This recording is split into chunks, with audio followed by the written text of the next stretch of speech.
Battlefield 1 classes stay true to the classic format. Selecting one will give you and your squad benefits, but without a mix, your squad will lack some vital components. Each class has a different set of weapons, a different set of equipment that they bring to the battle to help contribute to the success of the team. Depending on the scenario, you'll need to determine which class would be the most effective, so let's go through some of the classes and best practices.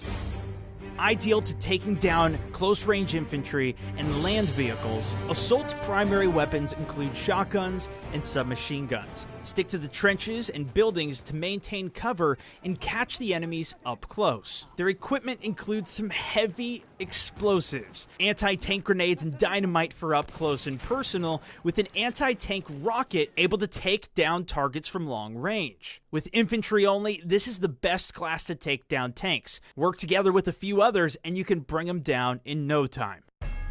Medic is one of the most well-rounded and most appreciated classes in Battlefield. Great for almost all scenarios, he's armed with a medium-range, single-fire or semi-auto rifle. You can at least get into the gunfight or lay down some suppression, if not kill the enemy, while also being a huge value add for your team. Able to heal injured teammates and get them back on the battlefield faster, and even reviving fallen teammates if you can get to them fast enough. You can also combo this equipment or even switch it out completely for the rifle grenades, capable of launching smokes, frags, and even light anti-vehicle rounds farther distances than the average throw.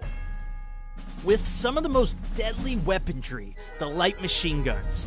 Support has high damage from range, huge magazines to mow through enemies, and some great equipment to benefit the entire team. Crucial to have at least one for every other squad or so. They can resupply the team with ammunition and explosives with their ammo crate. They're also the class with the traps, which becomes great when trying to protect your flank routes, as well as helping to defend objectives. Tripwires with explosives, fire, and even gas can make quick work of an unsuspecting enemy.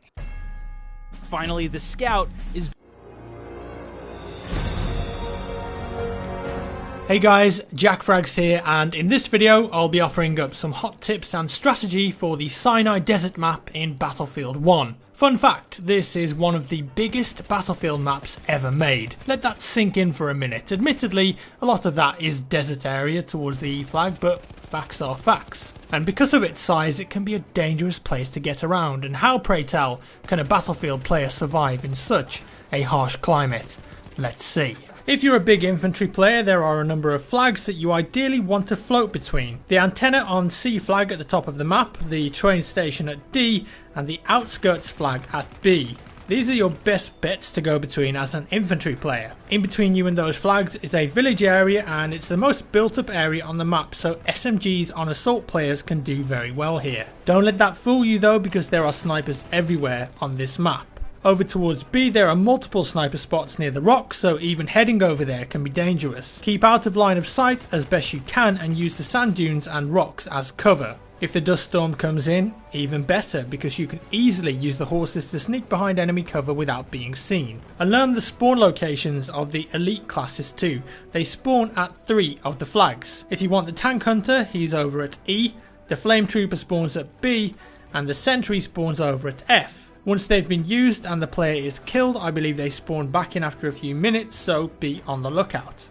If you want to play as a sniper on Sinai Desert, then you've got a wealth of positions to choose from. Over at F, there are some rock cliffs you can get on top of and have a good lookout over towards the middle of the map.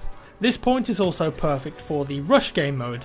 If you're attacking, try and get up on top of the rocks and you'll have a perfect look down onto the MCOMs. Over towards the B flag near the rocks is another good sniper location. You can have a really good view towards the train station and the middle of the map, and you can pick players off as they try to cross the desert. And when getting around the map, you're going to want to use the vehicles wherever possible because it's just huge. You don't want to be running through the desert with all the open area and snipers out there. Use the transport vehicles whenever possible and utilise the horses, but remember, you're always going to be very vulnerable on a horse. Keep your rifle out when you're moving around and use your sword when you get up close. In all honesty though, it's probably easier sometimes to just run people over with the horse than it is to slow down and to swipe them. If you need to reload your rifle, remember that you'll need to stop sprinting, so slow down. On the other side of the fence, if you come up against someone on a horse, there's a real tendency to shoot the bigger target, which of course is the horse. But That's a mistake. Horses have way more health than a player, and as such it's much easier to aim for the player on top of the horse. Be careful though, because if they were sprinting, the horse will carry on in that direction just like a Jeep would in BF4, and if it comes near you and hits you, it will kill you. The hitboxes are pretty large. If you come up against a vehicle on a horse, you do have 2 light anti-tank grenades to utilise, but really they aren't going to do that much damage against tanks unless they're already damaged.